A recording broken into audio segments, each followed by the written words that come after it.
Hello everyone. आज start करने से पहले बस एक चीज़ बताना चाहूँगा कि टाइटल से तुमने पढ़ लिया होगा कि आज बेसिकली पाथफाइंडर का BYU 12 का एक सोल्यूशन बताने वाला हूँ मैं तुमको। लेकिन उससे पहले मैं ये ज़ूम कर रहा हूँ कि तुमने इसको एक अच्छा खासा अटैम्प्ट दे दिया है ना। अच्छा खासा इन द सेंस कि 2-3 बार अटैम्प्ट करो, इस वजह थोड़ा समय दो, सोचो इसके बारे में एंड फिर आके सोल्यूशन देखना है ना, वरना PF का मज़ा ख़राब हो जाता है ना इमीडिएटली सोल्यूशन देखने से। तो सोचो, ऐसा नहीं है कि कुछ ऐसी चीज़ है जो सोची नहीं जा सकती है ना। मैंने सोच ली तो तुम भी सोच सकते हो, है ना। तो ट्राई करो, नहीं बनी तो देख लेना, ठीक है। चलो लेट्स स्टार्ट। तो पहले ये देखते हैं क्वेश्चन क्या कह रहा है। तो एक बार क्वेश्चन रीड कर लेता हूँ। A clown in a circus जगल्स with n balls. He throws each ball vertically upwards with the same speed at equal time intervals tau, है ना। तो बोल रहे हैं कि स्पीड ऑफ प्रोजेक्शन ढूंढो एंड हाइट ऑफ द आयत बॉल ढूंढो, ठीक है। तो अगर तुम देखोगे तो ये जो क्लाउन है अपना, ये जो जोकर है, ये एक बॉल ऐसे फेंकेगा और ये बॉल ऐसे फेंकेगा यहाँ तक, कभी तक तो पहुँच जाएगी, फिर तब तक वो एक और बॉल फेंक देगा और ऐसे फेंकता चला जाएगा, ठीक है। ऐसे ही n बॉल्स फेंकता चला जाएगा। अब मानते हो जब वो nth बॉल फेंकेगा, है ना, वो बंदा जब nth बॉल फेंकेगा तब टाइम कितना हुआ होगा, n-1 टाउ, है ना। तब टाइम इतना हुआ होगा क्योंकि तब n-1 बॉल्स फेंक चुके होंगे वो उसने ऑलरेडी, और उसके जस्ट एक टाउ बाद वो nth बॉल को फेंकने वाला होगा। समझा रहा है कि नहीं। अब मानते हो जब वो nth बॉल फेंक के और टाउ टाइम हुआ जैसे कि n-1 टाउ सेकेंड तो हो गया था और प्लस टाउ मैंने कर दिया, इतना टाइम अब गुजर गया। तो मानते हो एक और टाउ के बाद उसको कुछ एक ना एक बॉल तो फेंकनी है, लेकिन n बॉल्स का मतलब क्या है कि बॉल खत्म होगी। इसका मतलब क्या है कि पहली बॉल को वापस फेंकेगा। इसका मतलब कि जहाँ से वो बॉल गई थी, मतलब उसका हाथ से, वहाँ पे वो फर्स्ट बॉल वापस आ गई in the time interval n tau. समझ आ रहा है कि नहीं। उसको टाउ, उसको हर टाउ के बाद फेंकना है कोई ना कोई बॉल, है ना। वो उसकी कंडीशन है, वो हमको गिवन है। लेकिन अगर बॉल से खत्म होगी तो क्या फेंकेगा, तो वापस आएगा ना फर्स्ट बॉल, तो फिर फर्स्ट बॉल सेकंड बॉल से चलता जाएगा। तो ऐसे ही करके जगलिंग होगी फिर बाद में। समझ आ रहा है कि नहीं। तो बस वही चीज़ है यहाँ पे, है ना। When he throws nth ball t=n-1 tau, let speed be v, है ना। वो v स्पीड से फेंकता है ना। तो ठीक है ठीक है।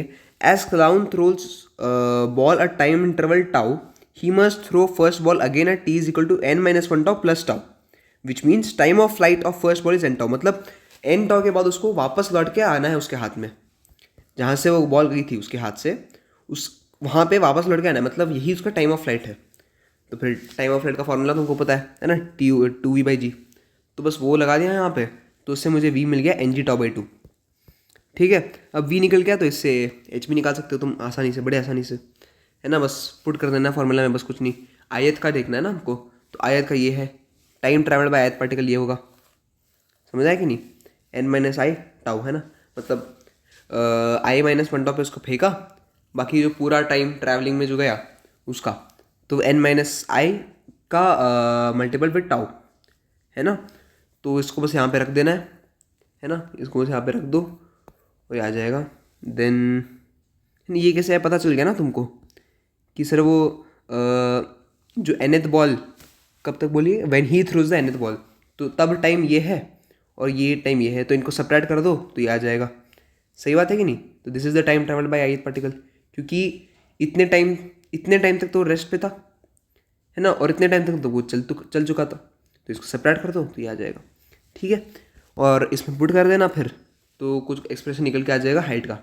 ये एक्सप्रेशन निकल, है ना, कैलकुलेशन है खाली, है ना, कैलकुलेशन बस करी हुए देख सकते हो तुम, है ना। तो v निकल गया, h निकल गया, a पार्ट हो गया हमारा। नेक्स्ट पार्ट क्या है, b part. Where is the first ball when the juggler throws the fourth ball, है ना। तो कुछ n=4 का डेटा दे रखा है and second and third ball का डिस्टेंस दे रखा है ना। मतलब सेकंड एंड थर्ड बॉल में सेपरेशन दे रखा है बेसिकली हमको, है ना। तो बस जो चीज़ यहाँ पे यूज़ करी वही चीज़ मैं यहाँ पे यूज़ कर रहा हूँ अभी। जब फोर्थ बॉल थ्रो की गई तब टाइम 3 टाउ था, है ना। एन माइनस है ना आई माइनस 1 टाउ है ना, उस हिसाब से 3 टाउ था। अब जो height travelled by second ball है और जो height travel by third ball है उसका जो तुम डिफरेंस लोगे वही तो हमारा डिफरेंस इन सेपरेशन होगा, है ना। मतलब यहाँ पे हाथ है जोकर का, यहाँ पे सेकेंड बॉल का है ये, और ये थर्ड बॉल है, तो height travel by second minus height travel by third is the separation between them D. ठीक है, तो ये मिल गया मुझे, है ना। तो ये इक्वेशन मिल गई, उसको थोड़ा वो कर लो, डी की वैल्यू तुम्हें मिल जाएगी g τ²/2।